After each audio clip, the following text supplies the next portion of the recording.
diletakkan wanita-wanita cantik di kiri kanan jalan. Dia tengok orang Islam tak jeling, sampai berhari-hari lamanya perempuan duduk di tepi jalan, nampak orang Islam tak tertarik pun pada wanita Yahudi. Akhirnya mereka kata, kalau begini sifat orang Islam, tak ada jalan untuk kita mengalahkan mereka. Bersama dengan mereka ada pertolongan daripada Allah Ta'ala.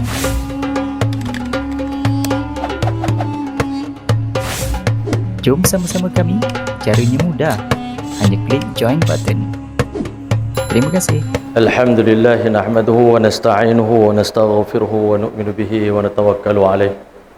Wa na'udzu billahi min shururi anfusina wa min sayyiati a'malina. Man yahdihillahu fala mudilla lahu wa man yudlil fala hadiya lahu. Asyhadu an la ilaha illallah wahdahu la syarika lahu wa asyhadu anna sayyidana wa habibana wa maulana Muhammadan abduhu wa rasuluh. Amma ba'd.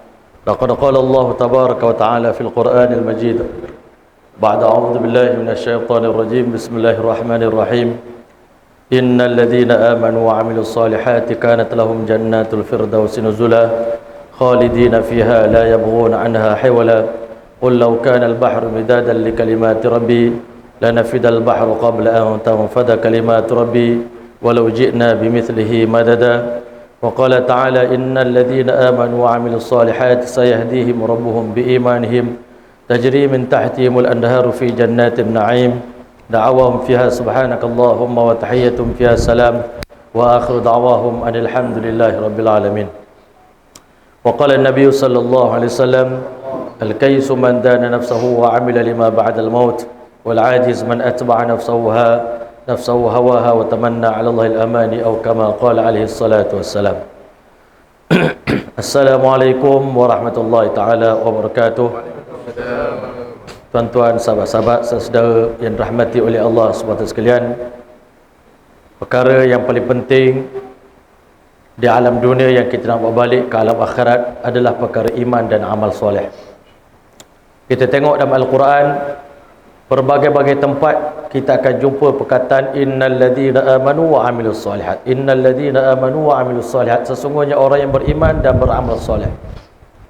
Di dunia ni, siapa yang buat usaha atas iman dan amal soleh, Allah bagi tahu sayahdihim rabbuhum biimanihim. Berkat iman yang ada di dada kita yang kita usahakan, maka iman akan memimpin kita. Iman akan memimpin kita ke jalan yang lurus. Sayahdihim rabbuhum biimanihim tajri min tahtihimul anharu fi jannatin na'im. Di dunia kita akan mendapat petunjuk daripada Allah berkat iman yang kita usahakan. Nur iman mencetuskan nur hidayah. Maka di akhirat nanti Allah beritahu tajri min tahtihimul anharu fi jannatin na'im, mengalir untuk mereka sungai-sungai yang mengalir di bawah lantai rumah mereka dalam syurga jannatin na'im. Da'wahum fiha subhanakallahumma wa tahiyyatuhum fiha salam. Doa mereka dalam syurga subhanakallahumma, dan tahiyat mereka dalam syurga, sembah salam mereka adalah perkataan assalamualaikum walhamdulillahi rabbil alamin. Jadi tuan-tuan yang mulia, kerana Al-Quran menceritakan tentang pentingnya iman dan amal, maka kerana itulah kita dapati masyaikh kita dalam usul dakwah ni sentiasa membicarakan tentang topik iman dan amal. Sehingga majlis yang kita adakan pada hari ini dinamakan majlis iman dan amal, Majalisul Iman. Di zaman sahabat Nabi dulu, ulama kata ketika mana sahabat Nabi ni telah mencapai tahap iman yang diakui oleh Allah, diperakui oleh Allah Ta'ala iman para sahabat. Allah sebut dalam Quran, fa in amanu bimithli ma amantum bihi faqad ihtadaw. Apabila umat akhir zaman mendapat iman sebagaimana iman yang telah dikecapi oleh para sahabat Nabi, di saat itu mereka telah pun mendapat hidayah daripada Allah. Hari ini semua kita beriman pada Allah, tapi ulama kata iman di dada kita sekarang ni dinamakan iman mawjud, iman yang sedia ada, iman warisan daripada nenek moyang kita. Masa kecil dulu ditanya pada kita, ini alif lam lam ha, inilah Allah, dia kata. Mim ha mim dal, inilah Muhammad. Itu je yang kita tahu tentang Allah. Kita tak pernah bercakap tentang Allah, kita tak pernah nampak kudrat Allah, kita tak pernah merasa bantuan ghaib daripada Allah, kita tak pernah nampak kebesaran keagungan Allah di hati kita. Tetapi iman yang dikehendaki oleh Allah, yang dapat menyelamatkan kita di dalam kubur, di mahsyar, titian sirat. Iman yang akan dapat menyelamatkan kita terselamat daripada api neraka dinamakan iman matlub. Iman yang dikehendaki oleh Allah Subhanahu wa taala. Iman yang dihasilkan melalui proses mujahadah. Sahabat Nabi hari pertama beriman pada Allah, terus mereka berdakwah. Dakwah ni akan menghasilkan iman yang hakiki di hati kita. Iman yang diperolehi berdasarkan kepada dakwah. Sahabat Nabi hari pertama masuk Islam, ya ayuhan nas qulu la ilaha illallah tuflihu. Wahai manusia, ucaplah kamu la ilaha illallah supaya kamu berjaya. Perkataan ini keluar daripada mulut Nabi, disambung oleh para sahabat. Maka tuan-tuan yang mulia, hati manusia yang waktu itu yakin kepada 360 berhala di sekeliling Kaabah adalah Tuhan mereka, Tuhan Lata dan Uzza yang mereka kasih. Bila mana sahabat Nabi talqinkan kalimah la ilaha illallah, 360 berhala tak boleh bagi manfaat, tak boleh bagi mudarat, tak boleh buat apa-apa, tak boleh memulia, tak boleh menghina, tak boleh bagi apa-apa yang kita nak, tak boleh tunaikan hajat kita. Yang boleh tunaikan hajat manusia hanyalah Allah.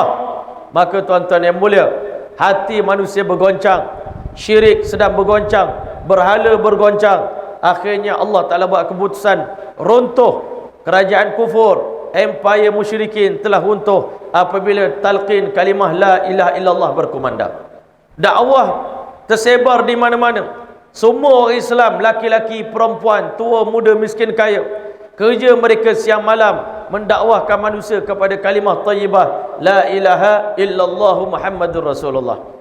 Sehingga sampai satu tahap, walaupun peringkat awalnya sahabat Nabi ini susah payah, mujahadah, korban untuk agama Allah, tetapi Nabi kita sallallahu alaihi wasallam ketika mana sahabat Nabi sedang diuji pada satu hari dalam peperangan Khandaq, waktu itu sahabat Nabi tengok di perut Nabi SAW terikat seketul batu, yang mana menandakan Nabi SAW dah beberapa hari tak makan, demi nak menyebarkan Islam, nak menyebarkan kalimah la ilaha illallah Muhammadur Rasulullah. Sahabat Nabi masuk dalam parit nak ketuk seketul batu, tak boleh ketuk, tak pecah.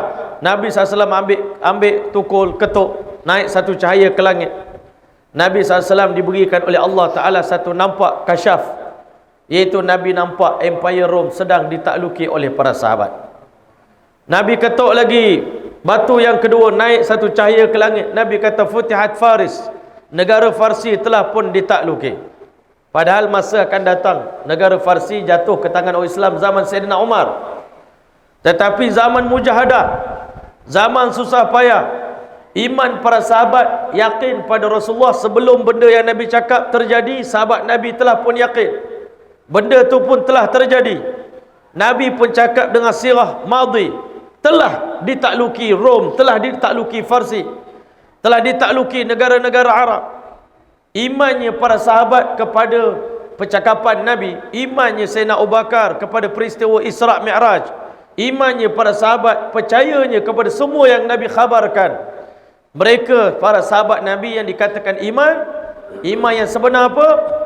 Takdzibun bin nazar, mendustakan apa yang mereka nampak dengan mata mereka, wa tasdiqun bil khabar, membenarkan khabar yang diberitahu oleh Nabi sallallahu alaihi wasallam. Yang Nabi cakap tu betul, yang kita nampak ni tak betul. Kita nampak sekarang Islam tengah lemah, Islam sedang ditindas, tapi Nabi nampak Islam dah menang. Kita percaya apa yang Nabi cakap, itulah iman. Iman ni ulama kata kita seperti orang buta berjalan di belakang orang celik. Sahabat Nabi di belakang Nabi, mereka anggap mereka semua orang buta yang dipimpin oleh satu-satunya orang celik yang bernama Muhammad bin Abdullah. Apa yang Nabi cakap semuanya kami betul benarkan, kami yakin, kami percaya, kami taat, kami ikut. Nabi suruh kami ni pergi ke mana-mana, kami bersedia. Dulu kami jahil, berkat Islam yang Nabi ajarlah hari ini, nahnu qaumun a'azzanallahu bil Islam, Allah muliakan kami dengan perantaraan Islam, dengan perantaraan kalimah la ilaha illallah Muhammadur Rasulullah. Dulu kami makan bangkai, wa na'kul jifah wa na'budul hajar, kami sembah batu. Berkat tarbiyah Nabi Muhammad sallallahu alaihi wasallam, sahabat Nabi bukan sekadar berjaya meninggalkan berhala, berjaya meninggalkan dosa-dosa besar, tetapi sahabat Nabi telah berubah menjadi pendakwah-pendakwah yang bersiap sedia untuk dihantar ke mana saja pada bila-bila masa saja. Sahabat Nabi mengaku diri mereka, nahnu sahmun min sihamillah, kami semua anak-anak panah Allah Ta'ala. Diceritakan tentang kehidupan para sahabat. Kanati sahabah ridwanullahi ta'ala alim ajma'in. Sahabat Nabi kanu ru'atal ghanam, dulu mereka adalah pengembala kambing. Dulu mereka orang biasa, orang kampung. Fa asbahu bi barakati hadzal din, jadilah mereka dengan berkat agama yang dibawa oleh Nabi, berkat kalimah la ilaha illallah ni, berkat kalimah ini mereka menjadi ru'atal alam, pengembala dunia, pengembala alam semesta. Sebelum sahabat Nabi meninggal dunia, Allah jadikan mereka khalifah-khalifah ala wajhil ard, khalifah yang berkuasa di muka bumi ini. Walaqad katabna fi zabur min ba'di dzikri annal arda yarithuha ibadiyas salihun. Kami telah menulis dalam takdir di Lauhul Mahfuz, sesungguhnya satu hari nanti bumi ini akan diwariskan kepada hamba-hamba Allah yang soleh. Maksud di bumi ini sama ada dunia ataupun syurga. Syurga memang confirm Allah nak wariskan kepada hamba yang soleh, tetapi dunia ni Allah Ta'ala akan wariskan kepada orang yang menjadikan diri dia milik Allah, orang yang usaha atas iman dan amal. Wa'adallahu alladhina amanu minkum, Allah berjanji kepada orang beriman di kalangan kamu, wa amilus solihat, dan buat amal soleh, la yastakhlifannahum fil ardi, kami akan jadikan mereka sebagai khalifah yang memerintah dunia ini. La yastakhlifannahum fil ardi kama stakhlafal ladina min qablihim, sebagaimana kami pernah lantik orang terdahulu sebelum mereka menjadi khalifah. Wa la yubaddilannahum min ba'di khaufihim amna, kami akan tukarkan ketakutan menjadi keamanan. Wa la yumakkinanna lahum dinahum alladhi irtada lahum, kami akan tamkinkan, kukuhkan agama yang mereka redha, agama yang mereka kasih, agama Islam ini akan kukuh di atas muka bumi ini berkat dakwah para sahabat Nabi sallallahu alaihi wasallam. Kami tukar suasana takut menjadi suasana aman. Ya'budunani la yusyriku nabi syai'a, supaya mereka sembah aku dan mereka tidak syirik kepada Allah sedikit pun. Sahabat Nabi bertebaran ke seluruh dunia hanya di atas satu maksud, bagaimana seluruh dunia beriman pada Allah Ta'ala. Seluruh dunia mengucap kalimah la ilaha illallah Muhammadur Rasulullah. Seluruh dunia tunduk pada Allah Ta'ala. Seluruh dunia jadi hamba Allah Ta'ala. Sahabat Nabi pergi ke mana-mana. Sayyidina Rib'i bin Amir radhiyallahu ta'ala dihantar bertemu dengan Raja Kaisar. Raja Kaisar ni Raja Kisra, tentera Raja Farsi, yang dulunya Masya Allah, masa ketika mana Nabi lahir, istana negara Farsi ni telah runtuh 14 batang menara dia pada hari Maulidur Rasul sallallahu alaihi wasallam, hari kelahiran Nabi sallallahu alaihi wasallam. Selepas beberapa lama, Nabi hantar utusan untuk dakwah Raja Kisra. Raja Kisra telah koyak surat Nabi sallallahu alaihi wasallam. Sangat marah dengan dakwah Rasulullah. Siapa kamu, pengembala kambing, nak dakwah kami, nak kami menyembah Allah Ta'ala? Dia pun koyak surat. Nabi sallallahu alaihi wasallam beritahu, mazzakallahu Kisra kama mazzaqa risalati. Semoga Allah koyak-koyakkan, cari-carikan kerajaan Kisra sebagaimana dia telah koyakkan surat aku. Maka tuan-tuan yang mulia, di zaman Sayyidina Umar bin Khattab radhiyallahu anhu, Sayyidina Umar telah hantar Sayyidina Rib'i bin Amir untuk pergi masuk ke istana Raja Kisra. Sahabat Nabi ni tuan-tuan, di hati mereka tak ada langsung kebesaran makhluk, kebesaran dunia. Dia bawa masuk kaldai di dalam istana, dicacak-cacakkan lembing dia pada kapet permaidani Raja Kisra. Pengawal istana nak marah, nak larang. Raja kata biarkan orang ni masuk dalam istana. Dia pun ikat dia punya tali keldai dia pada singgah sana raja. Dia kata, wahai orang Arab, kamu datang kemari nak minta makanan daripada kami? Kamu datang nak minta pakaian ke daripada kami? Atau nak minta diplomasi, nak duduk di bawah pemerintahan kami? Zaman itu negara-negara kecil akan minta tolong daripada kuasa besar untuk duduk di bawah naungan mereka. Dia kata, minta maaf tuanku, kami datang bukan untuk satu pun tujuan itu. Innallaha ba'athana, sungguhnya Allah hantar kami orang Islam berjumpa dengan kamu, linukhrijakum min ibadatil ibad ila ibadati rabbil ibad, nak keluarkan kamu daripada penghambaan kepada makhluk kepada penghambaan kepada Tuhan yang menguasai sekalian makhluk. Wa min dhiqid dunya ila si'atil akhirah, kami tak nak apa-apa pun daripada kalian, kami cuma nak bawa kalian keluar daripada kesempitan dunia kepada keluasan akhirat. Wa min jawril adyan ila adil Islam, daripada kezaliman agama-agama kami nak bawa kamu kepada keadilan Islam, agama yang suci, samhatul bayda, agama yang putih berseri, yang suci daripada segala keburukan. Maka akhirnya tuan-tuan, Raja Kisra ni terperanjat bila dengar sahabat Nabi talqinkan benda ni kepada dia. Dan Sayyidina Rabi'i bin Amir telah bertakbir Allahu Akbar. Dengan takbir dia, sekali lagi istana Raja Parsi telah bergoyang. Allah Ta'ala bagi kepada para sahabat kekuatan iman yang luar biasa. Dengan takbir mereka, tuan-tuan, bergoyang istana musuh Allah Ta'ala. Dan Allah Ta'ala campakkan kegerunan di hati musuh Islam. Sebulan sebelum bertarung dengan tentera para sahabat, tentera-tentera musuh telah pun menggigil ketakutan. Allah telah campakkan di hati umat Islam.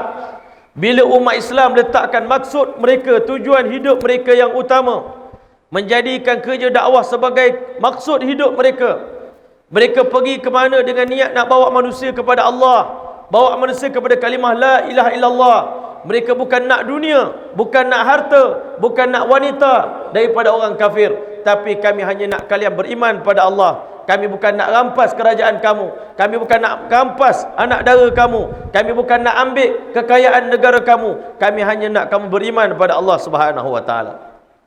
Sehingga tuan-tuan dan rahmati Allah, Raja Rom telah ditawan oleh umat Islam, Raja Farsi ditawan oleh umat Islam, sampai akhir sekali orang Yahudi mereka dapat tahu tak lama lagi tentera Islam di bawah pimpinan Khalid Al-Walid akan datang mengambil kunci Baitul Maqdis daripada kita.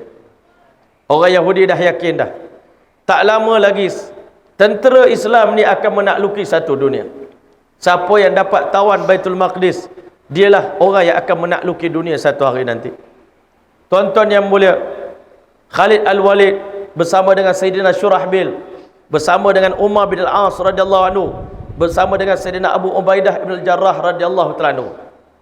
Mereka ni 4 orang panglima Islam dihantar oleh Umar untuk pergi menawan kota Baitul Maqdis. Mereka telah berkampung di sempadan Baitul Maqdis, buat kemah di sana. Orang Yahudi dah tahu tak lama lagi tempat duduk kita ni pun akan diduduki oleh umat Islam. Raja-raja Rom, Raja Parsi dah yakin tempat duduk kami ni, kalau betul agama Muhammad ni agama yang benar, satu hari nanti tempat duduk Raja Rom, Raja Parsi ni akan diduduki oleh khalifah-khalifah orang Islam. Tuan-tuan yang mulia, Allah bagi pengembala kambing boleh jadi penakluk dunia. Kenapa? Kerana dalam hati mereka ada kebesaran Allah, dalam hati mereka ada hakikat iman, dalam hati mereka tak ada kebesaran dunia, dalam hati mereka penuh dengan kebesaran Allah, kecintaan kepada agama Islam. Mereka nak tengok seluruh dunia beriman pada Allah Subhanahu wa taala. Tuan-tuan yang dirahmati oleh Allah sekalian, 2 minggu mereka pergi ulang-alik sembahyang berjemaah di Baitul Maqdis. Orang Yahudi kata kita kena guna senjata kita yang terakhir. Yang pertama, kita kena taburkan intan permata di tengah jalan. Nak tengok orang Islam ni terkesan ke tidak dengan harta benda ni. Masya Allah, ditabur di tengah jalan. Sahabat Nabi Amir jemaah kata semua jemaah tundukkan pandangan, hanya pandang ibu jari kaki saja. Jangan terkesan dengan dunia. Kullu ma fawqa turabi turabu, semua benda ada atas tanah ni semuanya tanah belaka. 2 minggu berlalu, tak ada sebiji permata pun hilang. Kata dia orang Yahudi, kita kena tukar pula taktik baru. Kalau dia tak terkesan dengan harta, mungkin dia terkesan dengan wanita. Diletakkan wanita-wanita cantik di kiri kanan jalan. Dia tengok orang Islam tak jeling.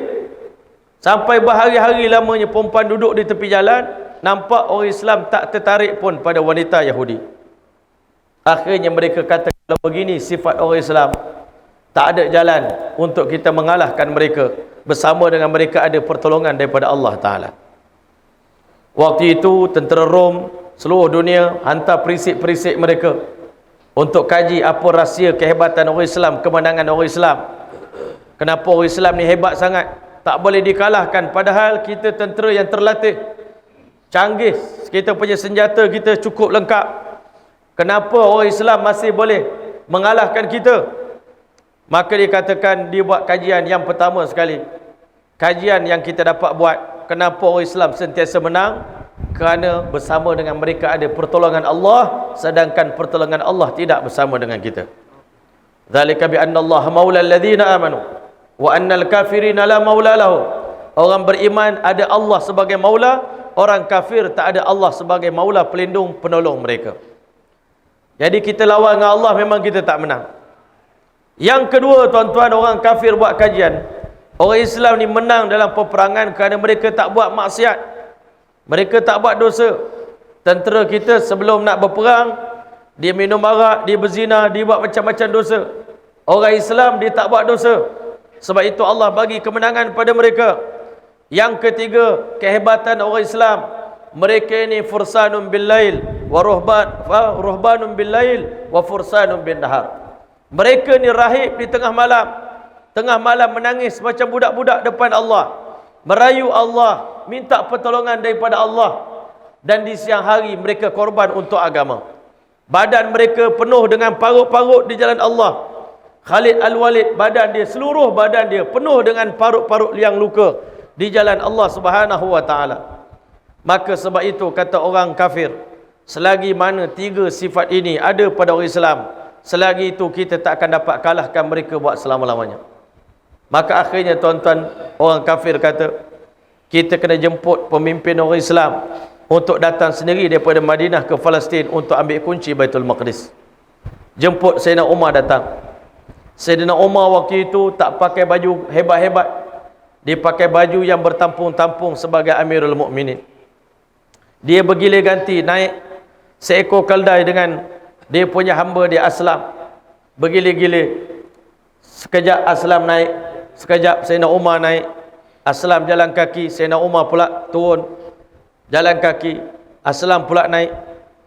Sampai di sempadan Baitul Maqdis, Sayyidina Abu Ubaidah bin Jarrah radhiyallahu ta'ala anhu bagi cadangan pada Sayyidina Umar, wahai Amirul Mukminin, nak bagi satu je cadangan sebelum Amirul Mukminin jumpa ketua Yahudi, iaitu Amirul Mukminin, tolong ambil baju saya ni, baju baru, tukar pakai baju lawa sikit, bagi nampak handsome sikit, pemimpin orang Islam, bagi ada kelas, kalau tidak malu kaum kita. Sayyidina Umar pun tak apalah, kerana engkau ni aminu hadhil ummah, Nabi beritahu orang yang paling jujur di kalangan umat ini adalah Sayyidina Abu Ubaidah bin Jarrah radhiyallahu ta'ala. Kebetulan engkau dapat gelaran itu, engkau nasihat aku suruh tukar baju baru, aku pun tukar baju.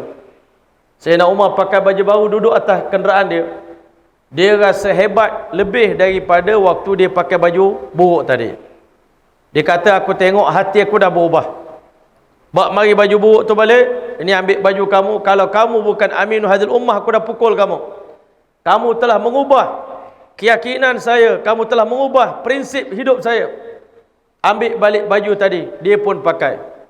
Yahudi tengok dalam kitab mereka, keadaan Amirul Mukminin ini sebiji sama sebagaimana apa yang diceritakan dalam kitab kami. Kalau begitu keadaannya, memang kami tak ada jalan untuk mengalahkan orang Islam, melainkan kami kena serahkan kunci Baitul Maqdis kepada orang Islam tanpa peperangan. Waktu itu orang Yahudi telah jemput Sayyidina Umar makan. Sewaktu makan, tuan-tuan, beberapa kepingan roti itu cebisan dia jatuh di atas sapra. Maka Amirul Mukminin ambil cebisan tadi, dia makan. Sebagai sahabat duduk tepi, dia sigung bawa Amirul Mukminin, wahai Amirul Mukminin, tolong jangan malukan orang Islam. Betul lah kita nak amalkan sunnah, tapi depan orang kafir jangan memalukan agama kita. Nanti orang kafir anggap kita ni lapar sangat, kebulu sangat. Sayyidina Umar dengan keadaan begitu tegas sekali bagi tahu, a'atruku sunnata habibi li ajli haula'il humaqa, patutkah aku tinggal ke sunnah kekasih aku semata-mata aku nak raikan Yahudi yang bodoh depan aku ni? Kalau mereka cerdik dah lama masuk Islam, kenapa dia yang kenal Nabi dulu daripada kita sampai hari ni dia belum masuk Islam?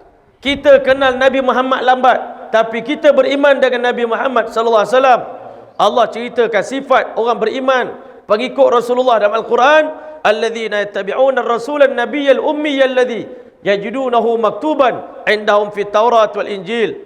Mereka alladzina yattabi'una ar-rasul, mereka yang mengikut Rasulullah, follower Nabi Muhammad sallallahu alaihi wasallam, yajidunahu maktuban 'indahum fit Taurat wal Injil, termaktub sifat-sifat mereka tersebut dalam kitab Taurat dan Injil. Apa amalan umat ini? Apa amalan pengikut Rasulullah? Yang pertama dikatakan ya'muruhum bil ma'ruf. Dia buat kerja amar ma'ruf. Wa yanhahum 'anil munkar. Dia mencegah orang lain daripada melakukan kemungkaran. Wa yuhillu lahumut thayyibat. Allah halalkan semua makanan yang suci kepada mereka. Wa yuharrimu 'alaihimul khaba'ith. Semua benda kotor, jijik Allah haramkan untuk mereka. Wa yadha'u 'anhum israhum. Nabi Muhammad telah angkat bebanan daripada umat ini. Wal aghlal allati kanat 'alaihim falladzina amanu bi. Orang yang beriman dengan Nabi Muhammad, falladzina amanu bi wa 'azzaruhu, mereka memperkukuhkan Nabi, wa nasaruhu, dan mereka tolong agama Nabi Muhammad sallallahu alaihi wasallam, wa taba'un nur alladhi unzila ma'ah, mereka ikut cahaya yang dibawa oleh Nabi Muhammad sallallahu alaihi wasallam bersama dengan mereka. Ulaikal ladzina hadahumullah, merekalah orang yang akan mendapat hidayah daripada Allah Taala. Sahabat Nabi ini betul-betul menghayati sifat yang terdapat dalam Al-Quran. Sebab itulah Allah Ta'ala muliakan mereka di mana mereka berada. Mereka adalah khalifah yang hakiki di atas muka bumi ini. Ulama kata khalifah yang sebenar bukan hanya memerintah manusia, tetapi khalifah yang hakiki dalam dunia ini, dia memerintah seluruh alam. Sama macam Allah memerintahkan hujan, memerintahkan sungai, memerintahkan makhluk-makhluk di sekeliling mereka. Sahabat Nabi, Allah muliakan mereka bila mereka letakkan dakwah sebagai kerja utama dalam hidup mereka. Allah tundukkan alam semesta di bawah tapak kaki para sahabat. Lava gunung berapi, dengar cakap Tamim Ad-Dari radhiyallahu ta'ala. Satu kali tuan-tuan, datang satu berita pada Umar, wahai Amirul Mukminin, sesungguhnya gunung berapi di Madinah telah keluar. Tolong buat sesuatu. Kalau kita hari ini panggil bomba untuk padamkan lava gunung berapi, dan bomba pun tak boleh buat apa-apa. Tetapi Tamim Ad-Dari ambil kain serban dia, dia katakan dia halau gunung berapi ni, lava dia macam mana seorang menghalau ayam je. Syuh, masuk. Maka gunung berapi masuk balik dalam sarang dia. Sampai kiamat gunung berapi tak keluar lagi lavanya. Sayyidina Umar radhiyallahu anhu, bila mana jemaah sampai di Mesir, Sungai Nil tak nak mengalir, Sayyidina Umar hantar surat, dua surat. Yang pertama, risalatun min Amirul Mukminin ila Amirul Mesir. Surat daripada Amirul Mukminin kepada Amir Mesir. Perbaiki amalan kamu, wahai pemimpin orang Islam. Yang kedua, risalatun min Amirul Mukminin ila Nil. Surat daripada Amirul Mukminin dihantar ke Sungai Nil. Aku pun memerintah kamu. Kalau kamu mengalir dengan kehendak kamu, maka kamu buatlah apa yang kamu suka. Tetapi seandainya wahai Nil, engkau mengalir dengan perintah Allah Ta'ala, maka engkau buatlah apa yang sepatutnya.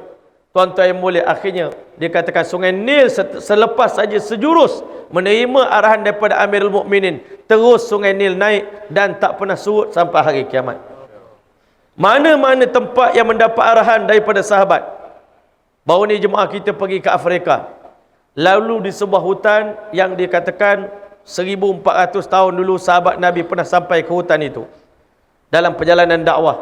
Mereka nak tidur dalam hutan tadi. Dia katakan masa dia orang nak masuk dalam hutan tu, dia katakan hutan Afrika ni penuh dengan binatang-binatang buas. Kita pun tengok National Geographic, singanya ada, badaknya ada, rhinonya ada, macam-macam kan, buaya besar-besar. Sahabat Nabi kata, wahai makhluk-makhluk dalam hutan, kami tentera Allah, tentera Rasulullah SAW nak bermalam dalam hutan ini. Kami minta kamu semua keluar. Dalam riwayat menyebut semua binatang keluar daripada hutan itu, bawa semua keturunan dia.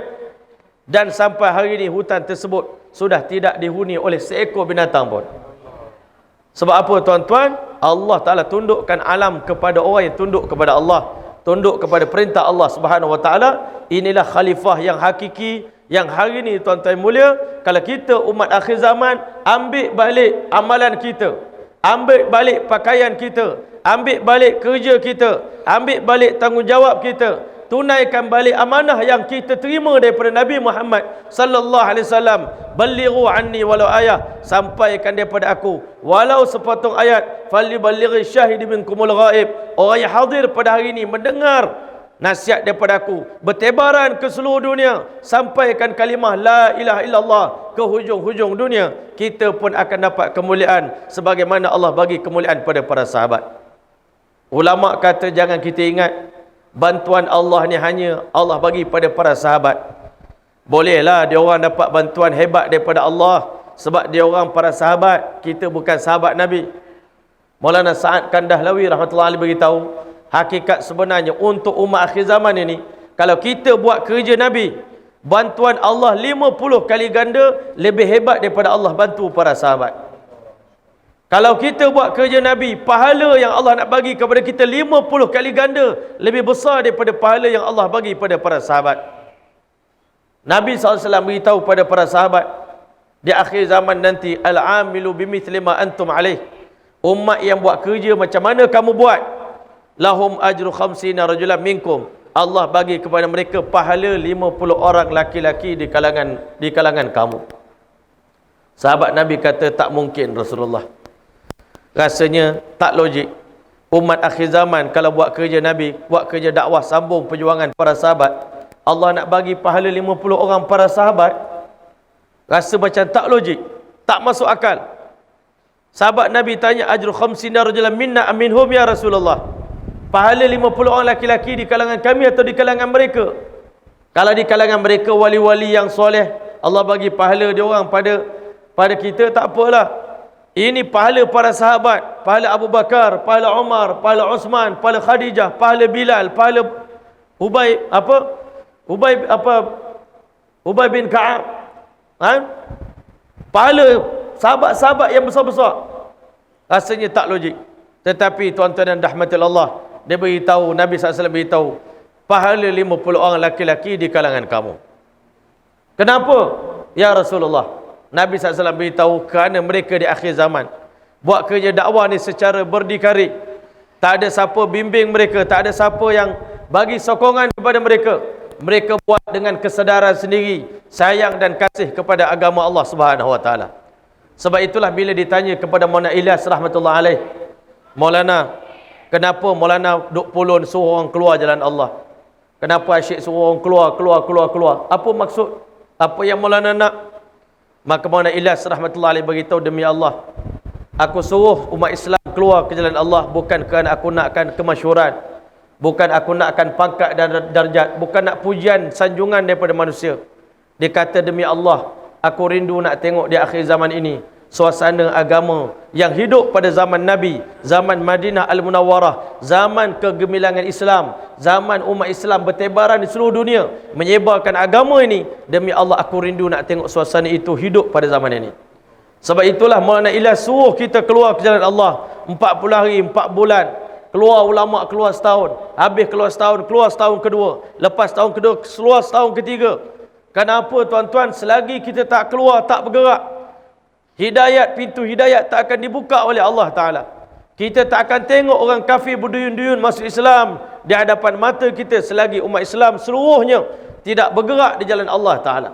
Tetapi bila umat Islam keluar ke jalan Allah, kita jadi seperti air yang mengalir, kata ulama. Air yang mengalir ni sifatnya suci lagi menyucikan, tahirun mutahhirun. Tapi kalau air tadi berhenti mengalir, dia akan jadi rosak, dia akan jadi busuk. Hari ini kenapa berlaku pergaduhan sesama umat Islam? Hari ini sama-sama Islam kita bergaduh, berpecah, kan? Sama-sama ulama pun bergaduh. Tuan-tuan yang mulia, satu je sebab kerana hari ini umat Islam tidak bergerak di jalan Allah.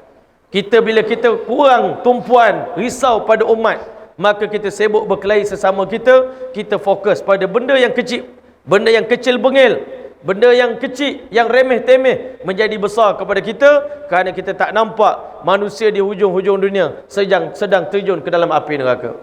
Tapi kalau kita nampak hari ini, di saat kita sedang duduk di sini, jutaan manusia di Argentina sedang terjun ke dalam api neraka. Jutaan manusia, bilion manusia di China sedang terjun dalam api neraka. Jutaan manusia di Rusia sedang terjun dalam api neraka.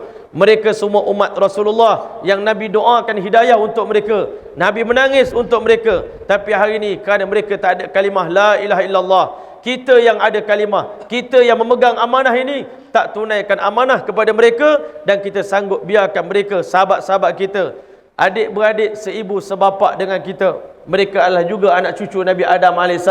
Mereka juga umat Muhammad SAW. Bezanya kita adalah umat ijabah dan mereka adalah umat dakwah.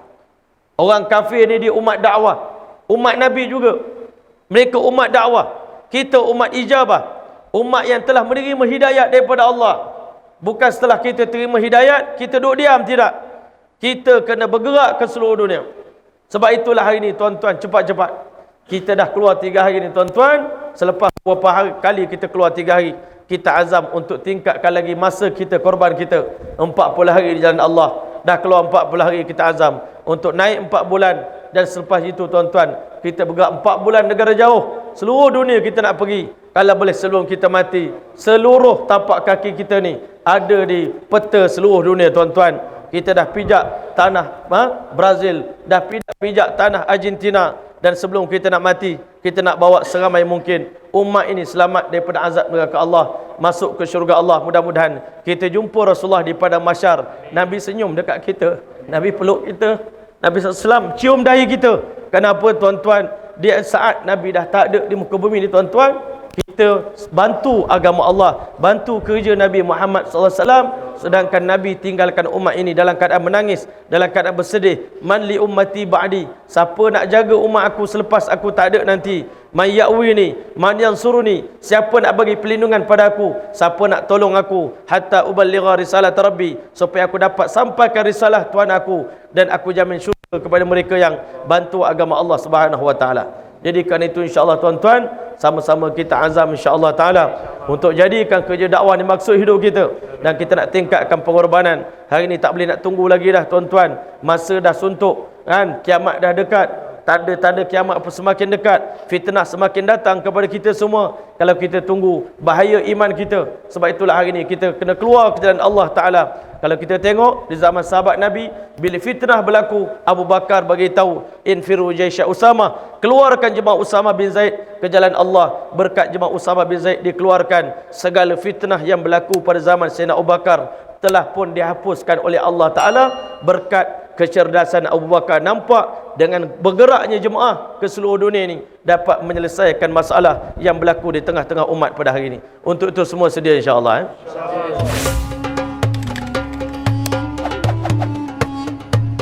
Memang ada orang yang istimewa banding dengan yang lain. Walaupun dia mungkin common layman, masjid ni berapa dah umurnya ni? Kita tak tahu. Tempat yang kita duduk tu, tempat yang kita wirid tu, tempat kita baca Quran, berdiri solat tu, di situ pernah berdiri orang-orang yang saleh. Mudah-mudahan kita dapat keberkatan.